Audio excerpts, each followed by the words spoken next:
this up. You cannot make up the magnitude of evil we're facing as a society. And it's just so creepy how they've got all these well-meaning idiots that will lie, cheat, steal, do anything as long as you tell them you're the good guy. Yeah, we're going to grow the opium and ship it out into America and Europe and everywhere else as a scourge on the streets because we're the good guys. We're going to kill Pat Tillman because he's shooting his mouth off against the war. You're all going to get promoted. Let's frag him. But then the Army coroner wouldn't lie and put on there it was homicide. He was killed. He was shot at 3 feet away with a M16 set on 3-shot burst. And later it came out what happened. They shot him from 100 yards away. He got behind the rock and he said, why'd you do that to me? Hey, stop, team, stood up. They tried to kill him again. He got behind there. They snuck up on him and shot him in the face. I mean, the military's full of people. If they tell you, they'll kill Navy SEALs. All this patriotism. Really, I talked to a Navy SEAL right here in Austin, Texas. And his best buddies in SEAL Team 6, and he wasn't killed in the helicopter that blew up in the fake Bin Laden raid, or the one that blew up packed with 20-plus SEAL members. And the word is, well, yeah, they know a bomb was on it. They think Al-Qaeda got a bomb on the helicopter. But then they wonder, how did Al-Qaeda do that? And why did they all get concerned that day? Because they'd never been put that many of them on one of those old National Guard Chinook 1960s era helicopters. And they weren't sent out to save a group that was pinned down. So why'd the media lie? I mean, they all see that it's a PR stunt.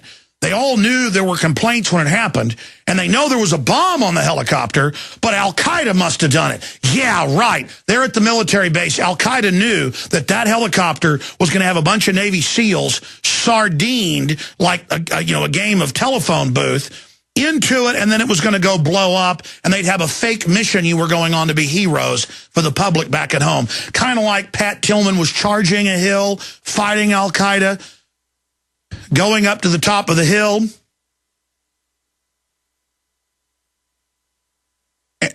just like the SEALs were going to save Army Rangers pinned down.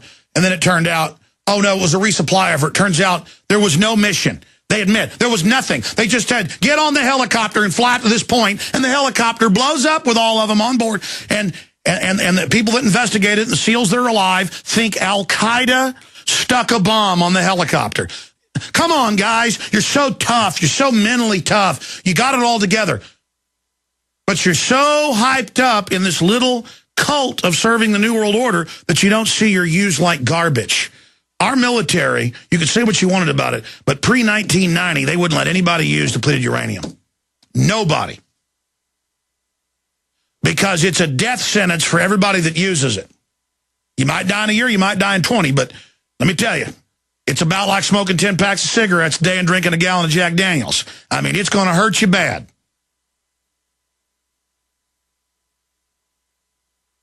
And I mean, I know the troops. I mean, I know the people. I've got family and who's got family and folks I know who've been sick.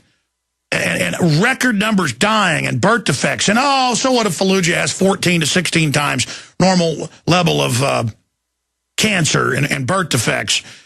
And then the troops come back, especially from Fallujah, where they blew the whole place up with it. And then they're all dead and dying. And then you got to hear, people going, yeah, we care a lot about the SEALs, so I decked out Jesse Ventura. You don't talk bad about the SEALs. Really? They got you guys using weapon systems. They're going to kill you deader than a hammer. But you don't want to hear that. You're young and tough and you can handle it, and the government wouldn't do that to you. Oh, yeah, did you hear Doug Rocky? Vietnam veteran, combat, right through, service for decades, physicist, other PhDs, writing the book on DU. Most of his team dead. He's had 30-something surgeries. This is a fact that the system doesn't care about you. It's a fact that they could care less. And going back to the Romans, they learned how to give them esprit de corps.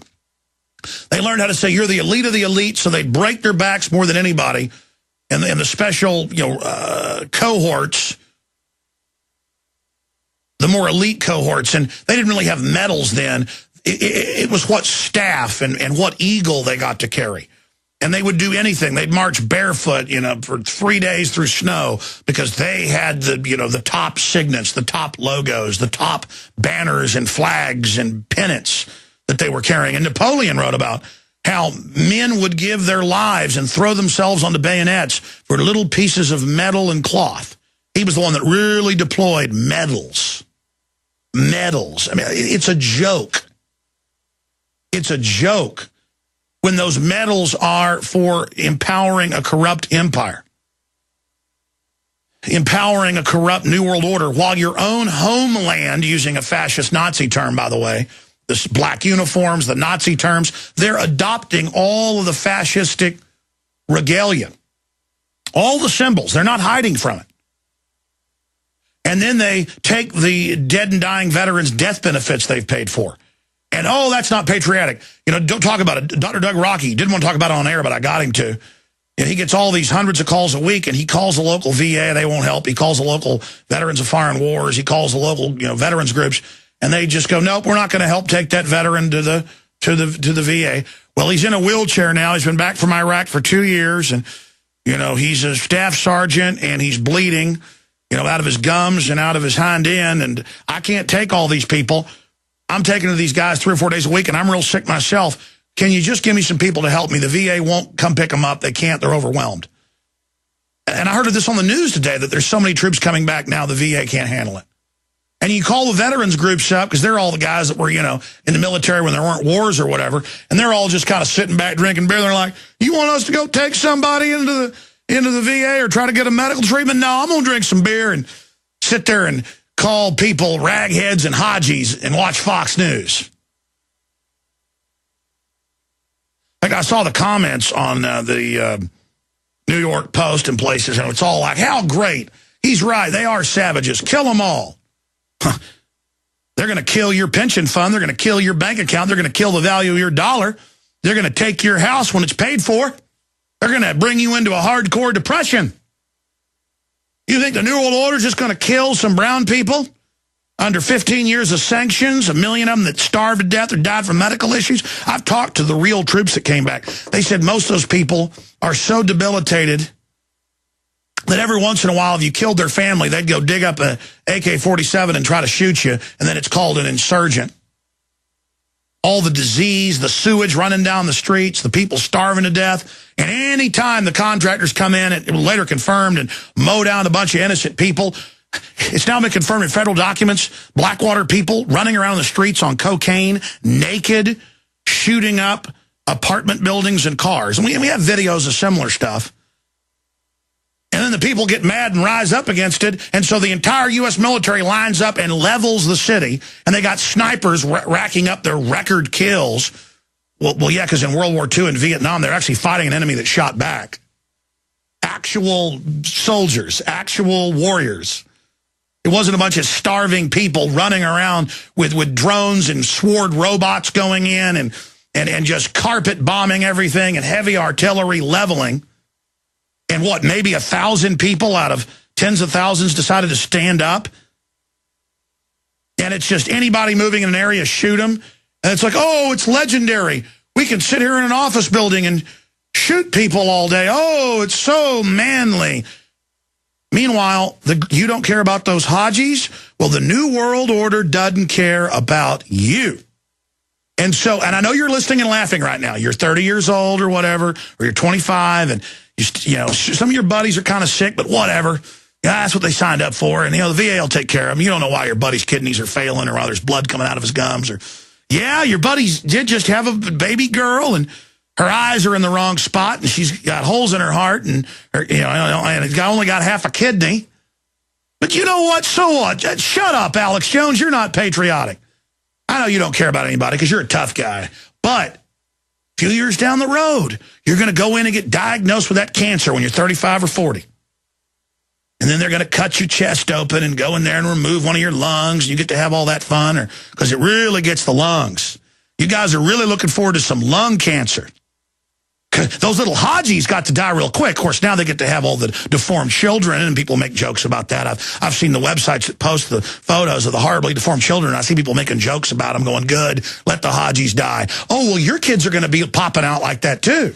And is that going to be real cute and funny, too? Because you see, there's one rule in this universe. What comes around goes around. You reap what you sow. You can call it karma if you want. But I'm not talking about in some next life. I'm talking about now. And I shake with fear. Not of man, but the only thing I fear, God, the universe, justice. I get chills for you. I wouldn't be surprised if God didn't step on this whole country. This decadent, slovenly, 51 million aborted babies, delusional. I guess they deserve to die too. Are they Hajis too? Everybody's dehumanized now, including our troops. I wouldn't be surprised if God didn't step on this whole country and crush me and my whole family in the process. I wouldn't slight God just because we're judged. Just because I was standing next to people like you. Now, you can always repent. We can always spiritually make the decision to say what we've all done collectively is wrong.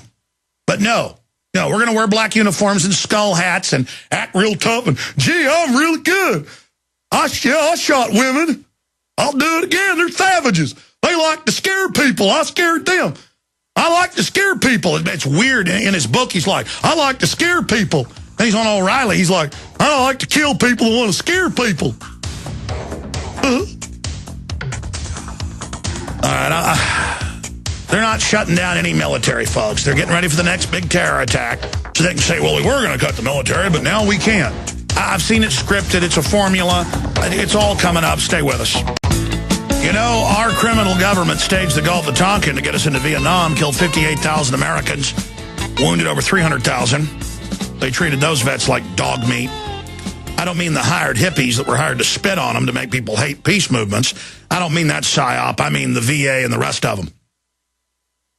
And there's this whole culture of just saying you support the troops, but then feeding them into meat grinders. And now you're going to have to deal with troops here at home. And let me tell you, I've had them in New York when I'm videotaping them across the street, run over, scream at me, cuss at me, with firearms on their sides. For no reason. And it's not the kind of military I've seen or what my family that's in the military looks like. They've got a special brand of dumbed-down idiot that they're going to have domestically here in the U.S., and then cops bugging their eyes out in black uniforms with machine guns, looking all paranoid like any moment a demon is going to jump out of the bushes and eat them. And then they've got all these groups training the local police to just get ready for all Hades to break loose. And it probably is. The system is going to stage a bunch of terror attacks against their minions to get them all hyped up to have a war with the American people. That's what's being prepared. And I keep telling you this since I went to urban warfare drills more than 13, 14 years ago and witnessed them training to come to your house and take your guns. And you've now seen drills in Iowa just a few years ago of this. And you've seen them calling for troops on the streets in America. And then we've got this guy coming out demonizing Ventura, and it turns out he's part of all of that training. Big Brother in St. Louis schools plans to monitor student activity at home. Again, in Pennsylvania, it was the government itself that announced they're watching you at home on your laptops. And then when people backlashed, they said, oh, we're not doing it. They had said they were doing it, but then in a psyop with no respect for you, they said, oh, I mean, we're not doing it. It's a conspiracy theory. Then it came out in court, of course they were, including watching children in their showers. And now they're announcing Big Brother in St. Louis schools plans to monitor student activity at home. You want to be part of our school? You're going to wear a wristband that tracks your heart rate, everything.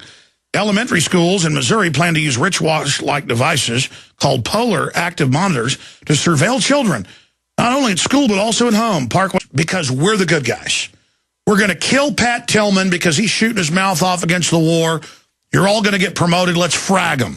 But then the Army coroner wouldn't lie and put on there it was homicide. He was killed. He was shot at 3 feet away with a M16 set on 3-shot burst. And later it came out what happened. They shot him from 100 yards away. He got behind the rock. He said, why'd you do that to me? Hey, stop, team. Stood up. They tried to kill him again. He got behind there. They snuck up on him and shot him in the face. I mean, The military, but Al-Qaeda must have done it. Yeah, right. They're at the military base. Al-Qaeda knew that that helicopter was going to have a bunch of Navy SEALs sardined like a game of telephone booth into it, and then it was going to go blow up, and they'd have a fake mission you were going on to be heroes for the public back at home. Kind of like Pat Tillman was charging a hill, fighting Al-Qaeda, going up to the top of the hill. He's full of people. If they tell you, they'll kill Navy SEALs. All this patriotism. Really, I talked to a Navy SEAL right here in Austin, Texas. And his best buddies in SEAL Team 6, and he wasn't killed in the helicopter that blew up in the fake bin Laden raid, or the one that blew up packed with 20-plus SEAL members, and this up. You cannot make up the magnitude of evil we're facing as a society. And it's just so creepy how they've got all these well-meaning idiots that will lie, cheat, steal, do anything as long as you tell them you're the good guy. Yeah, we're going to grow the opium and ship it out into America and Europe and everywhere else as a scourge on the streets. And the word is, well, yeah, they know a bomb was on it. They think Al-Qaeda got a bomb on the helicopter. But then they wonder, how did Al-Qaeda do that?